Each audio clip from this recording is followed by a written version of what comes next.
Karena pada kenyataannya minyak bumi itu lama-lama juga akan habis. Ini baru kasus Selat Hormuz yang dimana 20% daripada supply minyak bumi melalui Selat Hormuz.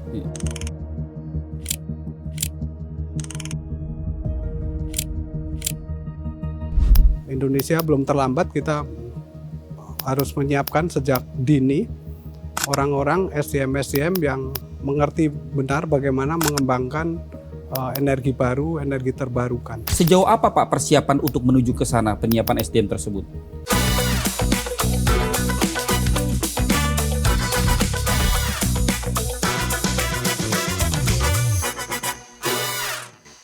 Ya, selamat datang kembali di podcast Relasi, Regulasi dan Aspirasi, di mana kita membahas hal-hal yang penting terkait dengan regulasi dan aspirasi. Dan kali ini saya akan mengulas terkait dengan perang Iran versus Amerika dan Israel yang sampai hari ini belum kunjung usai. Dan saat ini mereka sedang dalam masa perundingan 30 hari.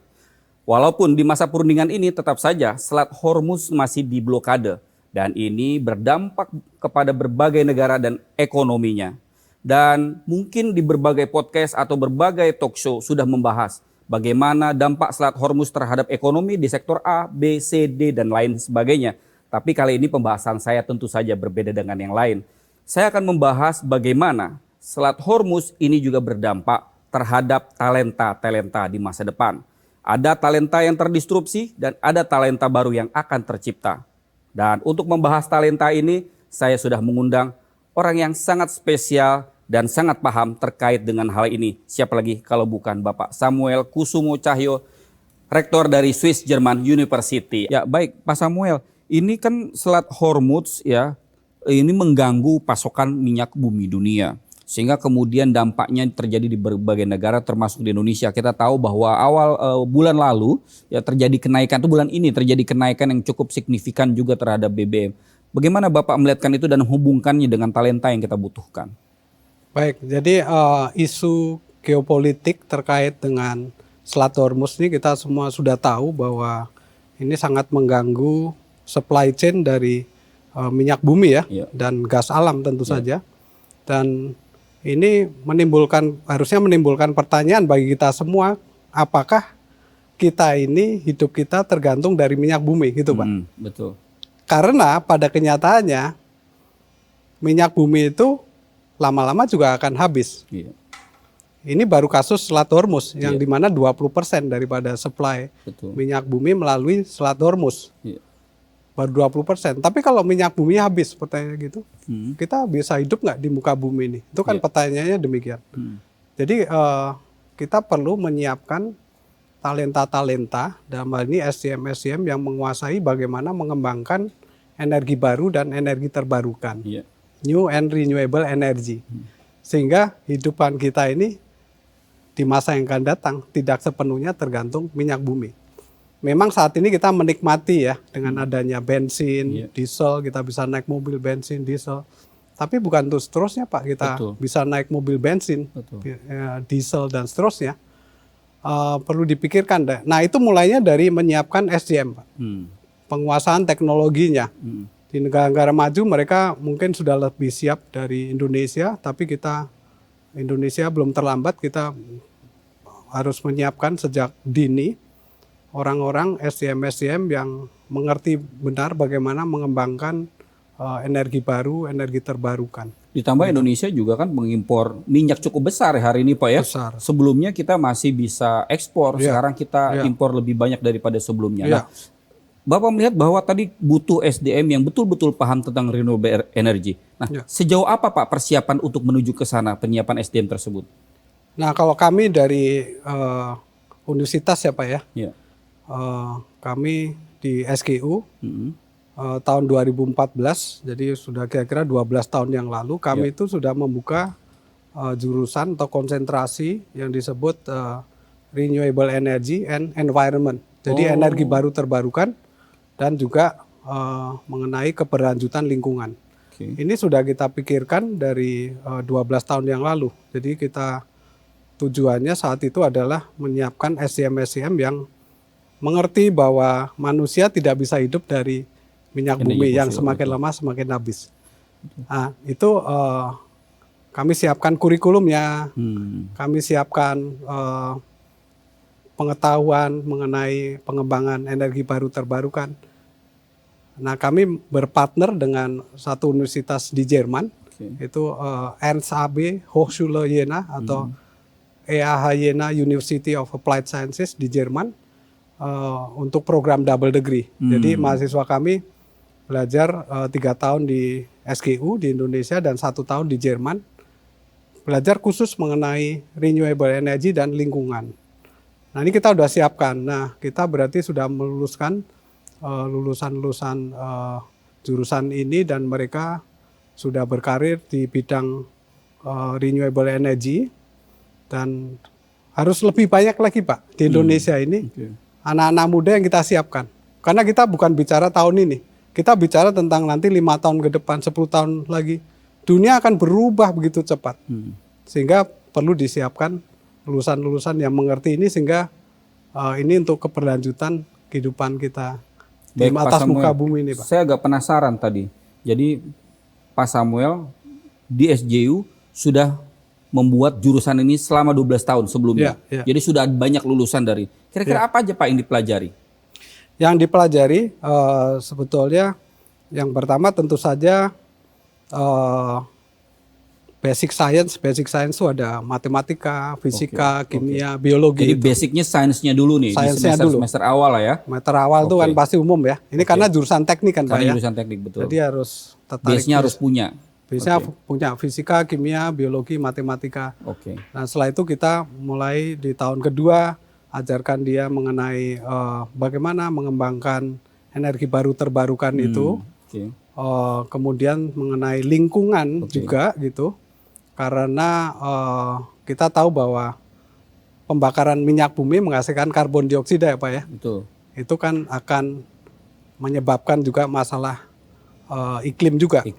Sehingga kita siapkan mereka juga. Nanti waktu mereka di Jerman mereka juga belajar tentang lingkungan juga lebih banyak. Sehingga mereka bisa menggabungkan antara energi baru terbarukan yang ramah lingkungan dan juga sustainability dari environment kita ini. Kira-kira begitu, Pak. Oke, sejauh ini Pak sudah 12 tahun, tapi sudah banyak angkatan yang sudah lulus. Kebanyakan mereka sudah bekerja di mana nih Pak dari lulusan tersebut? Ada yang di industri misalnya sel surya, PV cell, photovoltaic cell itu karena tenaga matahari ini kan free ya, Pak, ya? Ya, betul. Gratis. Gratis. Ya. Bayangkan kita bisa menghasilkan listrik dari tenaga matahari dan tidak ada limbahnya. Tidak ada gas buang yang dibuang. Itu kita banyak di industri PV cell. Ada juga di konsultan. Jadi konsultan ini membantu, sebenarnya semua industri itu memerlukan energi terbarukan, Pak. Betul. Semua industri. Semuanya. Dan mereka berpikir bagaimana lebih banyak memakai energi terbarukan untuk proses produksi, untuk operasional mereka sehari-hari. Saya setuju sekali dengan itu. Karena beberapa waktu lalu Pak, saya undang juga direktur eksekutifnya KEK Kendal di sini. Dan beliau kan punya tenan yang luar biasa dari berbagai negara. Dan masalah soal energi ini menjadi fokus mereka juga. Betul. Bagaimana solar energy ya kan bisa mensuplai mereka kebutuhan listrik berbagai tenan di sana. Nah, mungkin ini ke depan adalah sebuah profesi yang sangat menjanjikan ya Pak. Sangat sekali. Selama ini kan Gen Z ini taunya profesinya adalah influencer, digital segala macam. Nah sekarang justru ada yang tersembunyi juga. Dan ini malah vital ke depan terkait dengan energi. Sangat diperlukan, Pak. Selain solar energy, kita juga penghasil kelapa sawit terbesar di seluruh dunia, Indonesia ini. Betul. Dan sebagian daripada kelapa sawit itu diolah menjadi biodiesel kan, biodiesel, Pak? Betul. Yang kalau Bapak beli biosolar ya di pom bensin itu kan 40% ya. Dulu naik terus tuh 35, kemudian naikkan 40, karena akan naik 50%. Target presiden 50%. 50% akan naik kan. Iya. Nah itu terbuat dari kelapa sawit yang diolah menjadi biodiesel. Jadi anak-anak yang atau mahasiswa yang belajar di jurusan ini kami siapkan juga mengenai proses pengolahan kelapa sawit menjadi biodiesel. Nah, biodiesel ini kan renewable. Kita tanam, kemudian diolah lagi, tanam, diolah lagi.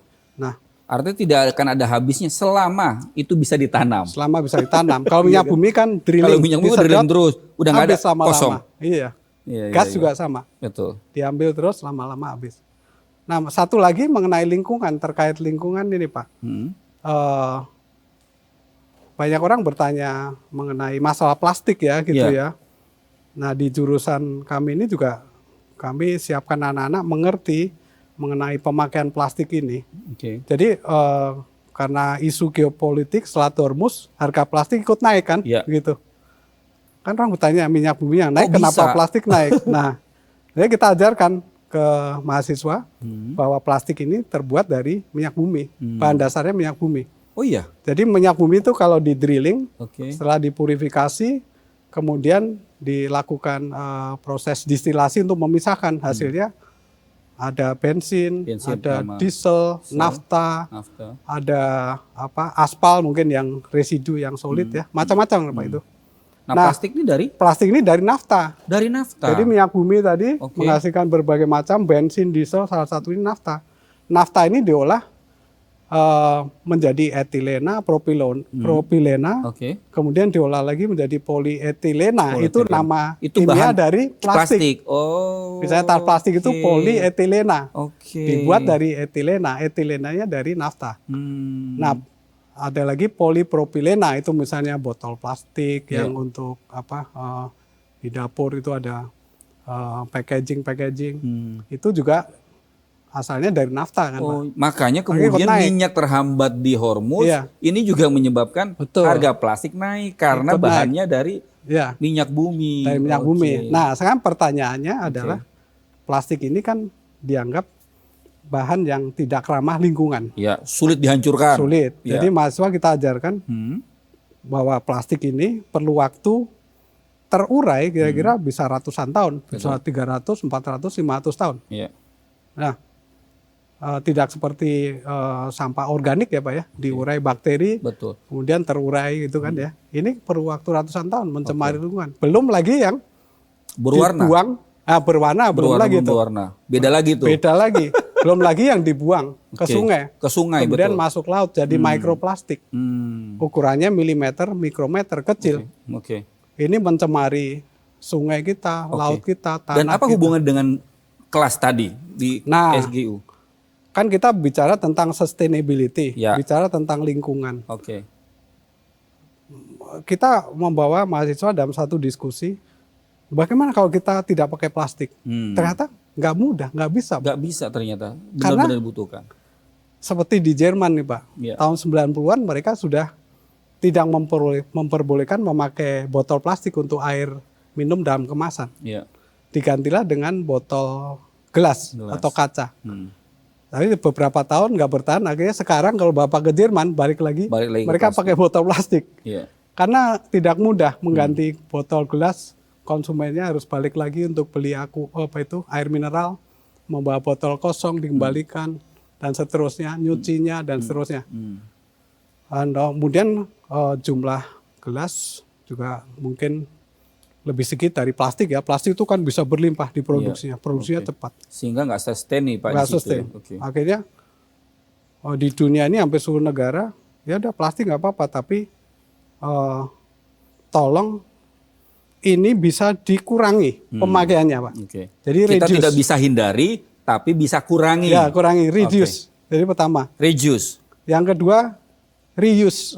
Jadi dipakai lagi. Ini Indonesia udah lakukan. Sekarang kalau belanja di supermarket, minimarket kan nggak dikasih lagi tas plastik ya Pak ya? Betul.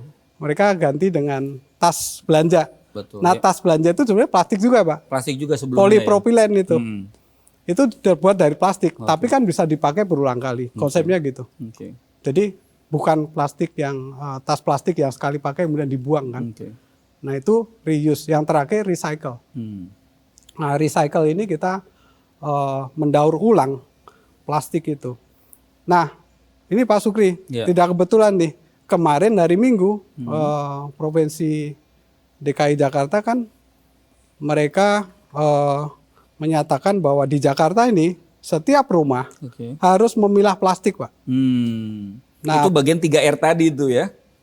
Memilah dulu. Dari 3R ini sebetulnya Ini saya ngomong R ketiga yaitu recycle. Recycle-nya. Recycle ini dimulai dari memilah plastik. Oke. Nah ini pemerintah juga punya satu Concern ya di situ. concern yang sangat kuat untuk recycle ini. Jadi kemarin 10 Mei itu ditanda tangan tuh instruksi gubernur. Oke. Setiap rumah harus memilah plastik gitu. Termasuk nanti yang plastik-plastik, memilah sampah. Termasuk juga sampah plastik. Oke. Itu ditaruh di tempat sendiri. Nah itu nanti akan diolah, recycle. Ada yang bisa menjadi botol plastik lagi, ada yang bisa menjadi bagian dalam dari bantal empuk itu Pak. Itu dari recycle plastik juga itu Pak. Oke. Ada yang bisa jadi jaket gitu ya, dari polyester. Oke. Ada yang bisa jadi karpet gitu ya. Nah kami sendiri di SGU karena universitas ini kan tugasnya salah satu penelitian, kami juga melakukan penelitian. Kebetulan saya sendiri melakukan penelitian mengolah botol plastik air minum dalam kemasan itu menjadi semacam filter air apa? Kita sebut membran. Jadi kita olah menjadi lembaran filter. Lembaran filternya dipakai untuk memfilter air. Oke. Jadi menarik karena awalnya kan ini diminum habis jadi sampah kan botol. Betul. Setelah itu botolnya kita olah lagi di laboratorium menjadi lembaran filter. Lembaran filternya kita pakai untuk menyaring air, memfilter air supaya bisa jadi air minum. Iya. Konsepnya begitu. Nah, itu kita sudah lakukan penelitian seperti itu juga. Tetapi saya kira harus dimulai dari kesadaran masyarakat untuk memilah sampah dulu, untuk recycle. R yang ketiga tadi Pak. Kalau yang tadi reduce, reuse, sudah mulai itu terlihat di Indonesia. Yang recycle. Pak Sukri, saya perlu sampaikan di dunia ini hanya 10% plastik itu didaur ulang Pak. Hanya 10%? 10%, termasuk di Indonesia. Oke. Jadi sangat sedikit. Nah, makanya kemudian ini menjadi salah satu concern dari SGU ya Pak ya, di dalam memberikan materi di kuliahnya. Betul. Nah itu masuk dalam jurusan atau mata kuliah atau kewajiban penelitian atau apa Pak di SGU? Tiga-tiganya Pak. Tiga-tiganya ada? Jurusannya ada? Ada mata kuliahnya itu, ada juga penelitiannya, bahkan ada juga pengabdian pada masyarakat. Itu Tridharma kalau kita katakan di perguruan tinggi.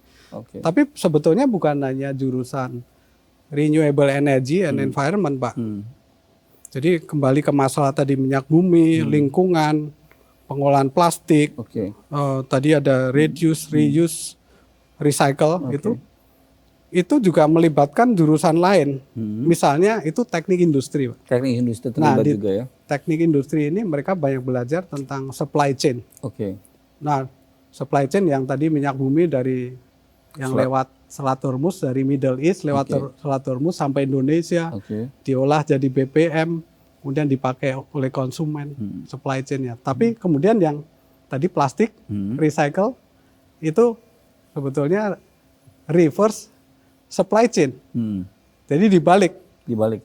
Ini bukan dari produsen ke konsumen, ini dari konsumen yang pakai kan setelah selesai ini plastik dibuang, konsumen dikumpulkan lagi. Harus ada pengetahuan supply chain, bagaimana mengumpulkan di masyarakat. Mulai dari pemilahan sampah dulu dong. Setelah itu dibawa ke pabrik recycle. Recycle kemudian mengolah jadi bahan baku plastik. Bahan baku plastik kirim lagi ke pabrik botol, jadi botol lagi kan begitu. Supply chain-nya itu reverse atau circular supply chain. Jadi ini keilmuan ini juga sangat penting. Nah di jurusan renewable energy kami juga memasukkan supply chain ini di dalam mata kuliah. Sebagai salah satu mata kuliah ya? Mata kuliah pilihan. Tapi menjadi wajib saat ini. Tapi kalau di jurusan teknik industri ini sudah core subject Pak, mata kuliah inti. Mata kuliah intinya di sana ya. Makanya keilmuan di teknik industri ini sangat penting. Yang ketiga sebetulnya ilmu komunikasi. Jadi jurusan ilmu komunikasi ini juga penting. Mengenai sustainability, tadi ada reduce, reuse, recycle plastik harus dikomunikasikan ke masyarakat. Melalui digital communication boleh, sosialisasi boleh. Nah, ini mahasiswa kita siapkan Pak. Kita ada jurusan namanya digital communication and media. Digital communication, Jadi lengkap Pak gitu. Dari teknologinya, supply chain-nya, sampai bagaimana mengkomunikasikan ke masyarakat Ini kita siapkan SDM-nya semua. Hmm. Itu harapan kami semoga bisa memberikan kontribusi ke negara kita, Indonesia. Komplit sekali nih Pak, jurusan-jurusan di SGU. Dan saya pikir jurusan-jurusan ini sangat relevan sekali dengan kebutuhan saat ini dan masa depan. Ya kan, kalau mungkin ada jurusan-jurusan perminyakan, gas bumi segala macam ya, mungkin hari ini masih sudah berjalan ya. Cuma nanti ke depan bisa jadi akan hilang jurusan-jurusan itu karena sudah tidak dibutuhkan. Dan inilah yang mungkin akan menjadi jurusan ke depan. Pertanyaan saya Pak Samuel, kenapa bisa Bapak memutuskan ini ada di dalam SGU? Apa dasar pemikiran awalnya? Sebetulnya dasar pemikiran awalnya itu kita mau berpikir jauh ke depan. Oke. Kita bukan hanya menyelesaikan masalah yang kita hadapi saat ini. Betul. Tapi masalah yang kita hadapi 5 tahun lagi, 10 tahun lagi, 20 tahun lagi, bahkan mungkin 50 tahun lagi gitu Pak. Itu harus dipikirkan dari sekarang. Itu, satu lagi Pak, kita ada jurusan baru juga. Apa itu? Yaitu Hybrid Electric Vehicle. Jadi mobil listrik dan mobil hybrid. Mobil hybrid, mobil listrik. Ini sekarang sedang tren nih mobil-mobil hybrid. Nah sebelum Indonesia atau Jakarta lah ya, banyak mobil listrik itu 2 tahun lalu kita sudah launching jurusan ini di SGU. Apa yang dipelajari dari PHIV tadi? Yaitu tadi pelajari mengenai mobil listrik yang memakai baterai kan Pak ya. Itu kan memakai baterai. Betul. Teknologi baterainya seperti apa. Mekaniknya kan tetap ada mekaniknya. Sebenarnya campuran antara mechanical dan electrical. Iya. Kalau kita disebut mechatronics. Gitu. Mechatronics. Mechatronics itu kan kalau dulu ada satu kampus jurusan mesin, mempelajari mesin mobil saja. Segala macam. Sekarang udah mulai tergusur nih dengan adanya jurusan ini. Iya, iya. Bayangkan nanti nih kalau semakin banyak orang memakai mobil listrik Pak di Indonesia ini, engineer-nya yang menguasai keilmuan mobil listrik siapa? Pertanyaannya begitu. Mechanical engineer, betul, nggak ngerti electrical engineering. Electrical engineering nggak ngerti mechanical. Yang ngerti tapi kan hanya kulitnya. Jadi harus digabung jurusannya. Nah kalau jurusan mechatronics sendiri sebetulnya sudah sejak tahun 2000 kita berdiri. 2000, SGU, jadi udah 26 tahun yang lalu. 26 tahun ya. Itu adalah jurusan pertama ya di Indonesia ya. Mechatronics ya, Pak, ya? Tapi saat itu belum fokus kepada electric vehicle. Jadi sebenarnya kita udah siapkan 26 tahun yang lalu Pak. Dan kenyataannya sekarang ya di Jakarta aja Bapak lihat. Seliweran kan? Seliweran, luar biasa. Sekarang kalau baterai, isunya kan kalau baterainya rusak segala macam harus ganti semuanya. Nah sekarang dengan ada lulusan jurusan ini bisa jadi tidak semahal itu. Betul sekali. Betul Pak ya? Betul. Nah ini memang menjadi kebutuhan ke depan. Kembali lagi kenapa Bapak tadi Bapak sudah mengatakan bahwa jurusan-jurusan ini, kalau saya mengatakannya jurusan-jurusan masa depan. Kalau saya simpulkan lah ya, jurusan-jurusan masa depan dengan mata kuliah yang akan terjadi hari ini dan ke depan. Tadi Bapak sudah bilang bahwa Bapak sudah melihat ke depan. Dan ini adalah bagian daripada sumbangsi SGU kepada Indonesia dan SDM talenta Indonesia. Bapak melihat ini sebagai bagian dari mengatasi disrupsi talenta. Ya bisa dibilang disrupsi talenta, tapi sebetulnya bukan hanya disrupsi talenta Pak, tapi sebetulnya kita harus bisa membaca apa yang terjadi di negara kita Indonesia atau di dunia ini 5 tahun lagi, 10 tahun lagi, 20 tahun lagi. Nggak usah panjang-panjang 100 tahun lah ya. Terlalu Selama jauh. kita hidup di dunia aja lah. Iya. Apa yang minimal terjadi? 5, 10, 15 tahun itu sudah tidak baca apa kebutuhannya ke depan. Dunia itu berubah begitu cepat. Bapak pernah bayangkan nggak bahwa kita ini sekarang pakai handphone untuk bayar transfer dan lain-lain. Dulu cuma hanya untuk angkat telepon. Hanya untuk telepon kan Pak. Itu dalam dunia teknologi informasi begitu cepat. Nah demikian juga dalam dunia yang terkait sebetulnya yang kita pikirkan energi. Karena dunia ini memerlukan energi. Satu tadi Bapak energi. Yang kedua lingkungan. Lingkungan betul. Yang kedua food atau makanan. Makanan. Betul. Kita masih bisa makan nasi nggak? 20 tahun lagi. Makanya kita punya jurusan food technology. Food technology. Kemudian kesehatan.